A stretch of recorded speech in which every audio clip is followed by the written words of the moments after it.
You want some YouTube hits? Yeah. How about I just go freak out and throw stuff around? Take this rare bamboo plant over here and just break it in two. It costs you hundreds of thousands of dollars. I don't care. I'm wacky. I just got kicked off of Dancing with the Stars last night.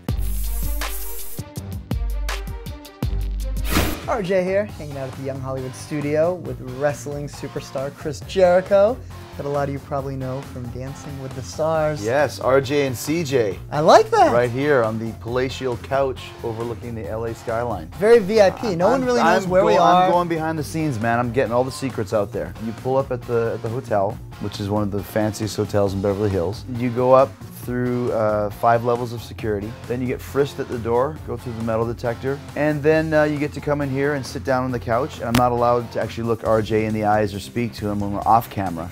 So it's actually kind of cool to be, able to actually see you and talk to you. That's kind of cool how close you're actually, the security's allowing you to get. This is just not my typical interview. This is not in my contract. But the fact that the viewership was it 2 billion now? 2.5 billion? Okay. It's worth it. You're the man, Chris Jericho. Thanks, I gotta Is this okay? Your bodyguards are gonna jump on me though. That's why I was saying he touched me first. It's our Barbara Walters moment. That's what this interview is all about. Okay. Right. Chris, you lost. Right. How are you gonna handle that?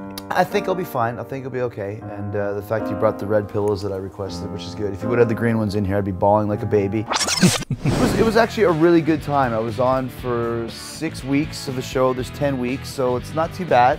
Over halfway, 50%. And positive spin on that. I like that. There is, yeah. And if there was like a greatest hits of season 12, I think a couple of my dances would make that. Right? And the quick step was the one you liked, which is not what you would expect. Quick step was really good. The Paso Doble was really good, and then last week the Viennese waltz was probably my favorite. And that's the real kind of light one. Right.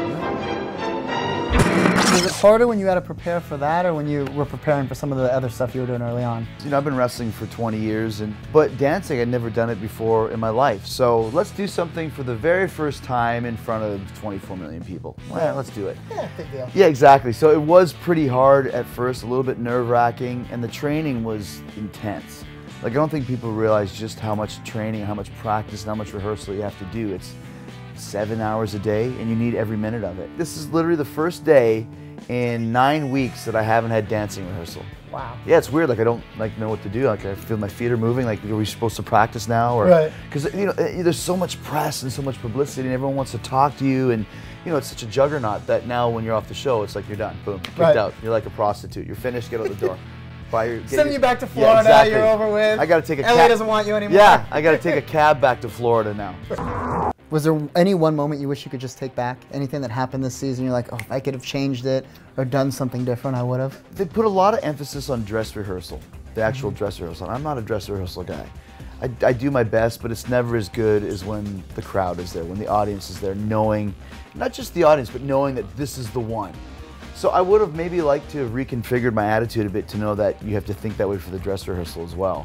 Because I think I got underscored almost every week because my dress rehearsal was never as good as the live performance. Speaking of dress rehearsals though, you had some interesting outfits, and you had some interesting outfits back in the wrestling days.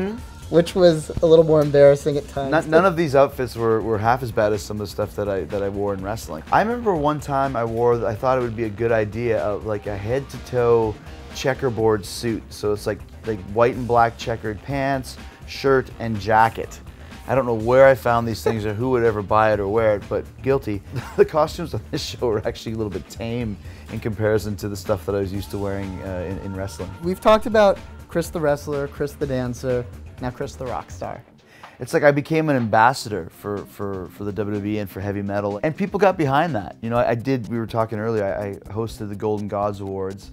Yeah, tell people about Golden Gods. I might not be familiar with what exactly that is. What it basically is there's finally a Grammys for heavy metal. And it was really cool because Alice Cooper won the Lifetime Achievement Award, and when he accepted it, part of his speech was, make sure you vote for Chris Jericho and Dancing with the Stars. He's keeping metal alive. But the best of all was Geezer Butler, who's the bass player from Black Sabbath, the greatest heavy metal band of all time, and Geezer's one of the greatest songwriters of all time.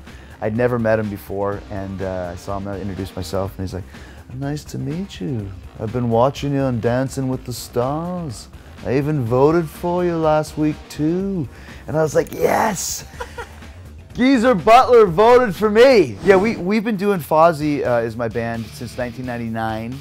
And we've always had a good fan base overseas for whatever reason. We've got a good fan base in the States and Canada too, but this summer we're going over to play, there's all the European festivals, which are like 50, 60, like Coachella or like the Big Four that just happened here last week. So we're doing the Big Four in Nebworth in England with Metallica and playing a bunch of gigs with Anthrax and doing a bunch of shows with Papa Roach and Black Crows, and it's going to be a good summer for us. You know, on the show you were sort of portrayed like a very serious, hardcore guy. Now as I'm getting to know you, like you're a nice guy. You're not what you think. I kind of had to let people know that in the WWE world, yeah, I'm a son of a bitch. You want some YouTube hits? Yeah. I'll pull Guns N' Roses on MTV in 1988 Headbangers Ball and trash your set. Do you want to get some YoungHollywood.com hits? How about I just go freak out and throw stuff around?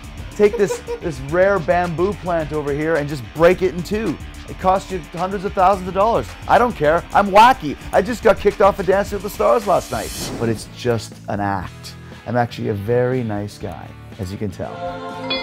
Good luck with all your good stuff. I'd like to present to you this fine bowl of nuts from Nepal that I brought just for you. I picked them myself.